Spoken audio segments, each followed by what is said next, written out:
आज मैं आप लोगों को मिलवाऊंगी इंडिया की नेशनल सेक्रेटरी एडवाइजर से Shri Ajit Kumar Doval IPS NSA Khusro foundation का आज की बुक लॉन्चिंग पार्टी का चीफ गेस्ट है NSA।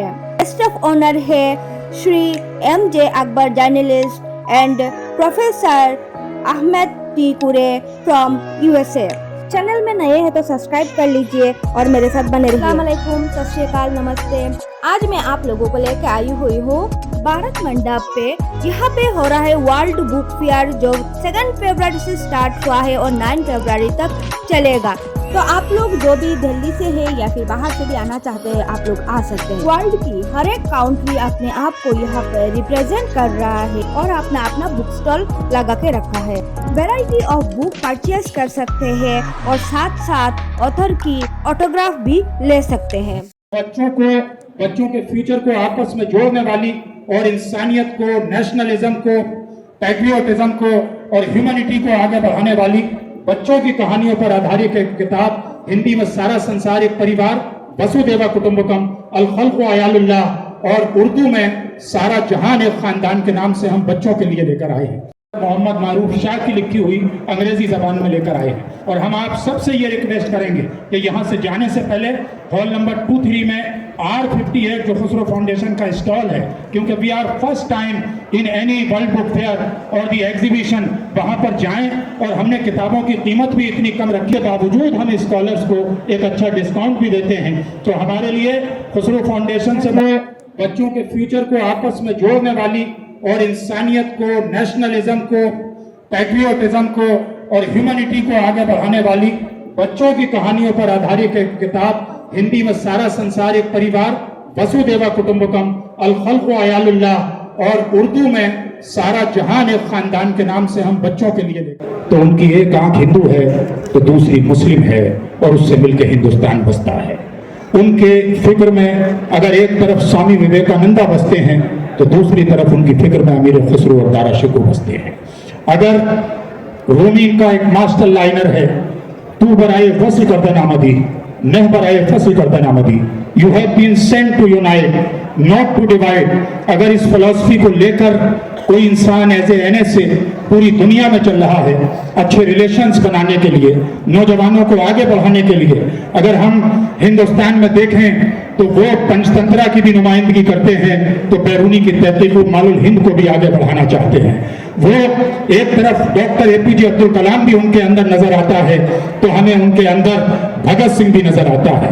अपने देश को आसमान की बुलंदियों पर देखना और इस देश के बसने वाले हर नौजवान के हाथों में कलम देखना और उसको सितारों पर कमंद डालते हुए देखना, जिसके लिए इकबाल ने कहा था कि मोहब्बत मुझे उन जवानों से है सितारों पर जो डालते हैं कमंद। अगर उसका कोई लिविंग एग्जाम्पल है तो वो हमारे आज के मेहमान खुसूसी मोहतरम श्री अजीत डोवाल साहब NSA गवर्नमेंट ऑफ इंडिया हैं, जिन्हें लोग जेम्स बॉन्ड कहते हैं या उनको हिंदुस्तान का डायमंड कहते हैं। मैं बड़े अदब और एहतराम के साथ, और उन्होंने हमेशा हमारी सरपरस्ती की है, शेख ईसा के साथ, शेख ईसा साहब डॉक्टर अलीसा को सऊदी अरब से बुलाया था। उस वक्त खुसरो फाउंडेशन ने एक रिक्वेस्ट की थी कि सर आप भी लेक्चर दें, तो आपने हमारी दावत को कबूल किया था, हम इसके लिए शुक्रगुजार हैं। आपने गाइड किया कि बच्चों की किताबें यानी बच्चों के लिए कैसा लिटरेचर होना चाहिए। हम आपके इसके लिए शुक्रगुजार हैं कि आप लिटरेचर से मोहब्बत करते हैं, आप इंसानियत से मोहब्बत करते हैं, आप हिंदुस्तानियत से मोहब्बत करते हैं। और जाहिर है कि ये हक सिर्फ हिंदुस्तान को है कि दुनिया में कोई ऐसा मुल्क नहीं जिसमें इतनी ज्यादा जबानें, इतनी ज्यादा तहजीबें, इतने ज्यादा रंग, इतने ज्यादा मौसम पाए जाते हों। तो दुनिया का कोई भी देश हिंदुस्तान के अलावा आने वाले वक्त में सुपर पावर नहीं बन सकता।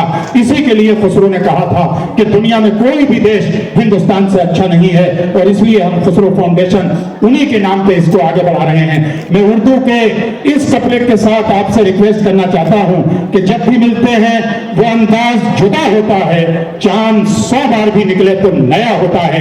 जोरदार तालियों से इस्तेमाल करें आज के मेहमान खुसूसी का कि वो तशरीफ लाएं और अपने ख्यालात से, अपने मार्गदर्शन, अपने गाइडेंस और अपनी मेंटरशिप से हमें नवाजें। प्लीज हाफिजुर रहमान साहब, I am indeed very grateful to Khusro Foundation for giving me this opportunity to be here.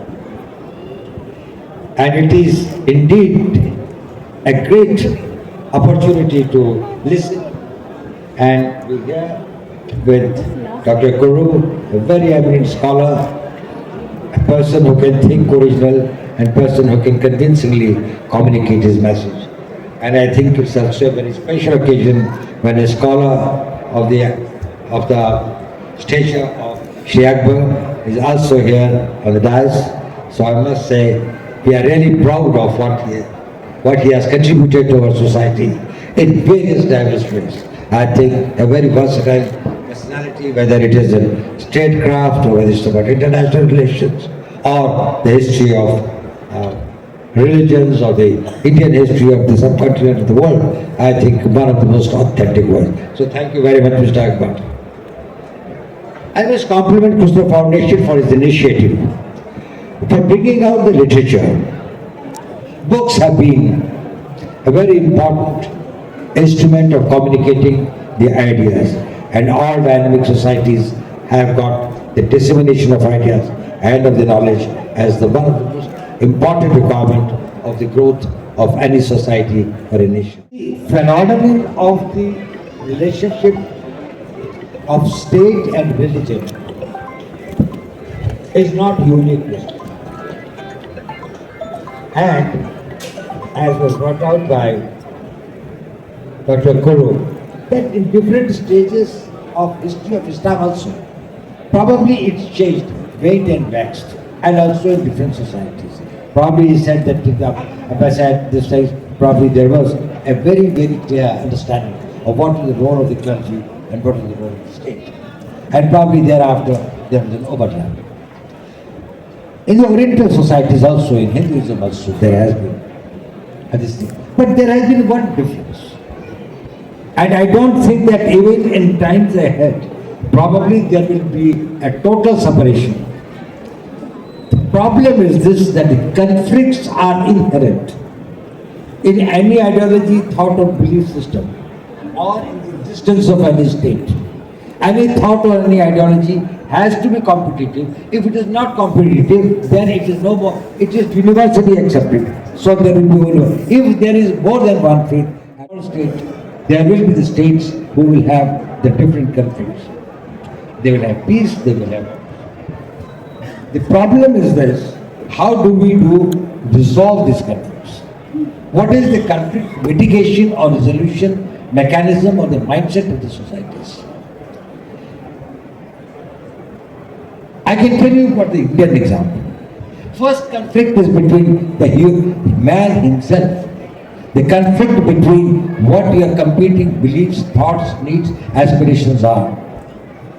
Even about your relationship to the other human beings and to the God and to the society. You yourself may have more than one view, and sometimes you might be thinking. Now, this conflict was resolved in Hinduism and the Oriental religions by a process of meditation. That is a dialogue with your own self. You engage your own self. Insightful and remarkable words जो हमारे लिए, हमारे future के लिए बहुत ही हमें energise करते हैं. एंड माय रिस्पेक्टेड डायरेक्टर्स के जिनकी गाइडेंस हमें हमेशा 24 आवर्स इनकरेज करती है आगे बढ़ाने के लिए. हमदर्द से हमारे तौहीद आलम साहब वाइस चांसलर के OSD. I welcome you all, Professor Firdaus Azmat Sahiba और Dr. Mehboob Alam Sahab, the head of their duties to their family, to their society. And he knew and he wrote extensively about it, that they are there for exploitation only. He had no colonial rulers, as many of the Congress leaders at that point of time was dreaming of. So he went not to England as it was the norm at that time. He went straight to USA and he wanted. It is not American European agenda, but it is their history. And Muslim history is full of inspiration for a progressive future, for the young people especially, to get modeled. That's what the book tried to emphasize. Thanks for listening, and I'll be happy if there will be a question later on. Thank you. Professor Ahmed T.kuru. Now we are going to unveil the book. In front of you, I would like to request Honorable Chief Guest, Guest of Honor, जोरदार तालियां आप सबकी तरफ से।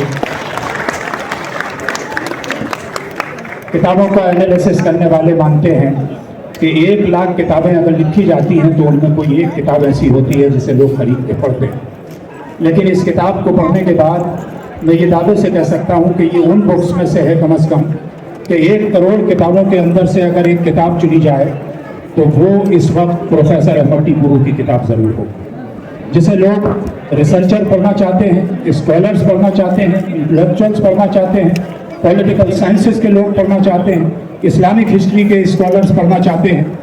और इस्लाम और democracy, state and society, उससे भी ज़्यादा खूबसूरती के साथ हमने इसको छापा, जिसको ट्रांसलेट JNU से अरबिक में PhD डॉक्टर मुबश्शिर आलम साहब ने किया है और इसके हमारे प्रिंटर और डिज़ाइनर फैज साहब हैं।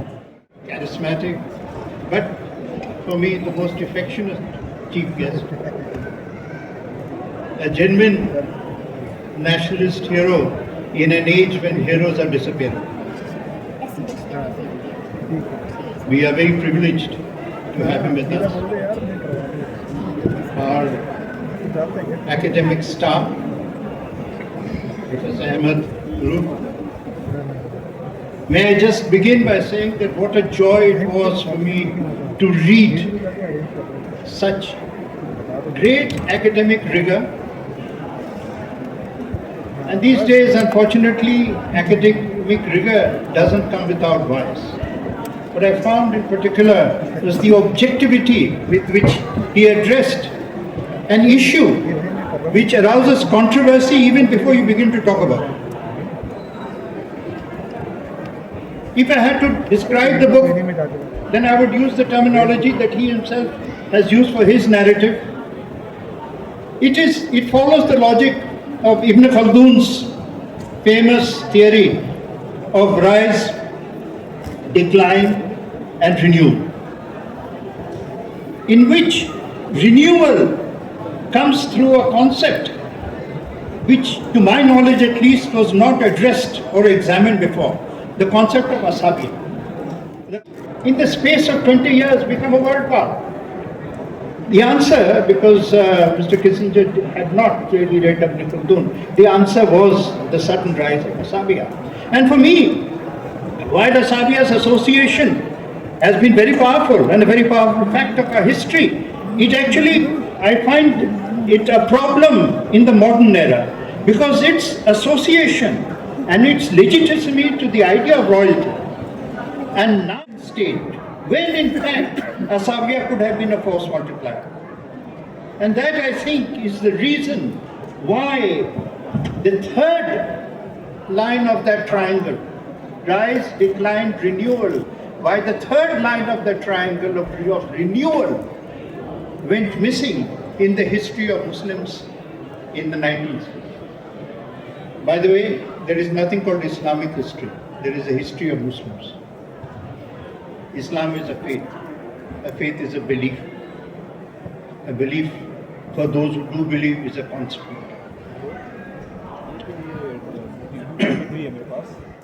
Sufism to be too spiritual. They think Sufism is music, which it all is. Of course it is. But Sufism works because it is practical.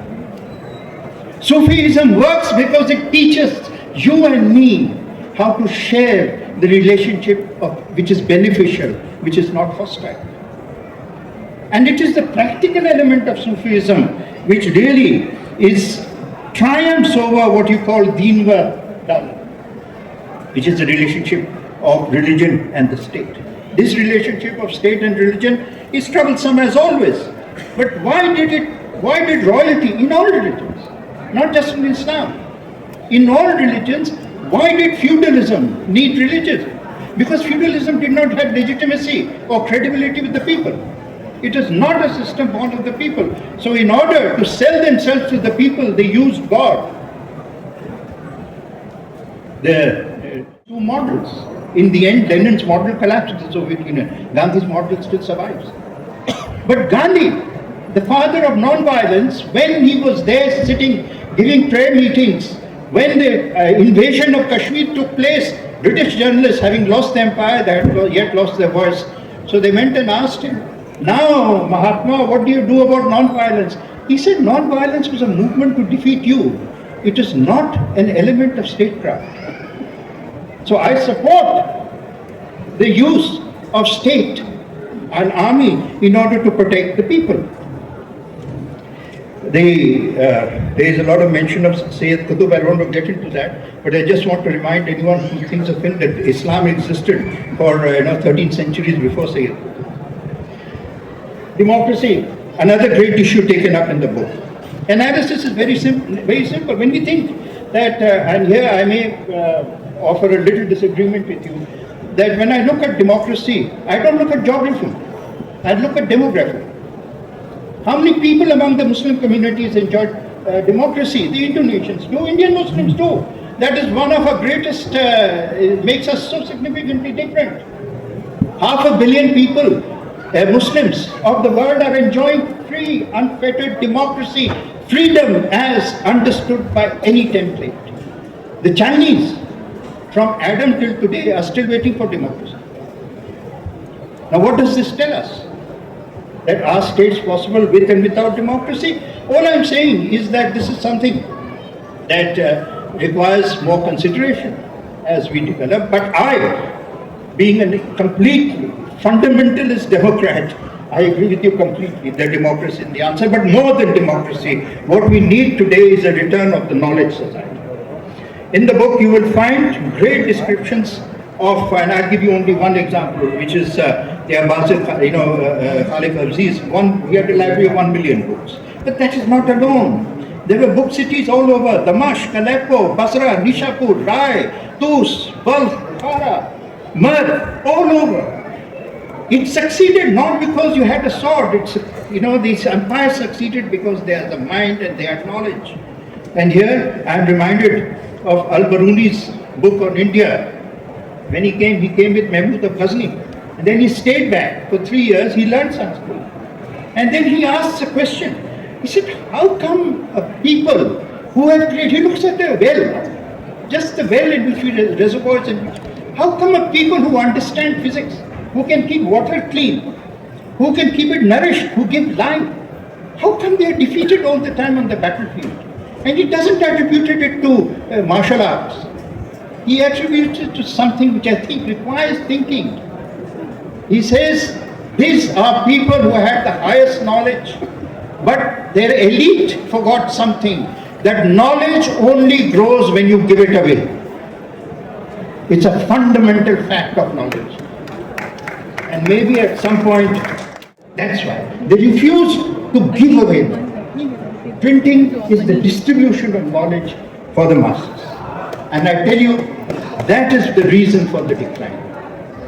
And unless we reverse that, I tell you, in my view, sir, I'm trying very hard to hurry, I'll just quickly finish. That's the way. And this inability to come to terms with modernity is going to, if it is not addressed, it is going to. Feudalism is not the answer. Variations of feudalism is not the answer. And political modernity begins with the emergence of the age of the nation state after the collapse of the Ottoman Empire.